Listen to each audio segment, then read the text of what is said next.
இன்றே டவுன்லோட் செய்து உங்கள் ஃபேவரட் ஷோக்களை என்ஜாய் பண்ணுங்க. யார கேட்டு கார்த்தி மாமாவை அரெஸ்ட் பண்ணி உள்ள வச்சீங்க? யார கேட்கணும்?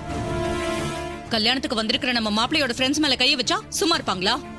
அதான் மாப்பிள்ளை போலீஸ்க்கு போன் பண்ணிருக்காரு. வந்த போலீஸ் நடந்ததை விசாரிச்சு அவனை அரெஸ்ட் பண்ணி கூட்டிட்டு போயிட்டாங்க. இதுல என்ன தப்பு இருக்கு?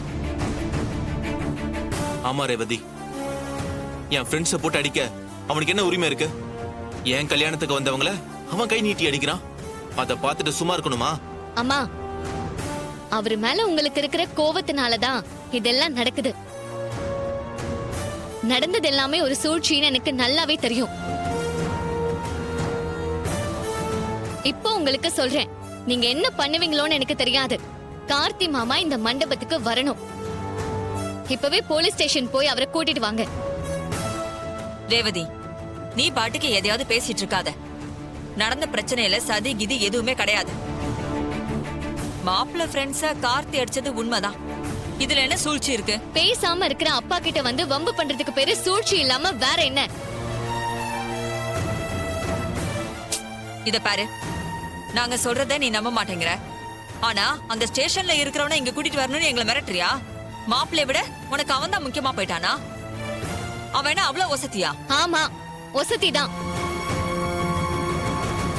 கார்த்தி மாமா யோகியமான மனுஷன், நல்லவரு. தப்பு செய்யாதவங்க மேல அவர் கை நீட்டவே மாட்டாரு.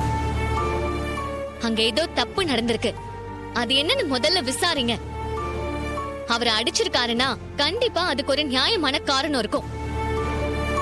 நீ எப்படி இவ்ளோ உறுதியா சொல்ற? அவன் தப்பு பண்ணலன்னு நீ பாத்தியா? நான் பாக்கலமா, ஆனா என்ன நடந்ததுன்னு நீங்க பாத்தீங்களா? ரேவதி, இந்த பிரச்சனை நடக்கும்போது நானும் மயில் மாப்பிள்ள மட்டும்தான் இருந்தோம். உங்க அம்மா அங்க வரவே இல்ல. என்னம்மா, அப்பா சொல்றத பார்த்தா அங்க என்ன நடந்ததுன்னு யாருக்குமே தெரியாதப்போ அவர்தான் தப்பு பண்ணாருன்னு நீங்க எப்படி சொல்றீங்க? இப்ப நான் போலீஸ் ஸ்டேஷன் போறேன். நான் அங்க போய் சேர்றதுக்குள்ள நீங்க கேஸ வாபஸ் வாங்கணும். இல்லன்னா அவ்வளவுதான். ரேவதி, என்ன கேஸ வாபஸ் வாங்க சொல்லி என்ன மிரட்டுறியா? ஆமா, மிரட்டுறேன் தான். செத்து போயிடுவேன்னு சொல்லி நீங்க என்ன மிரட்டினதுனாலதான் நான் இந்த கல்யாணத்துக்கே ஒத்துக்கிட்டேன். இப்ப நான் சொல்றேன், எனக்காக நீங்க இந்த கேஸ வாபஸ் வாங்கணும்.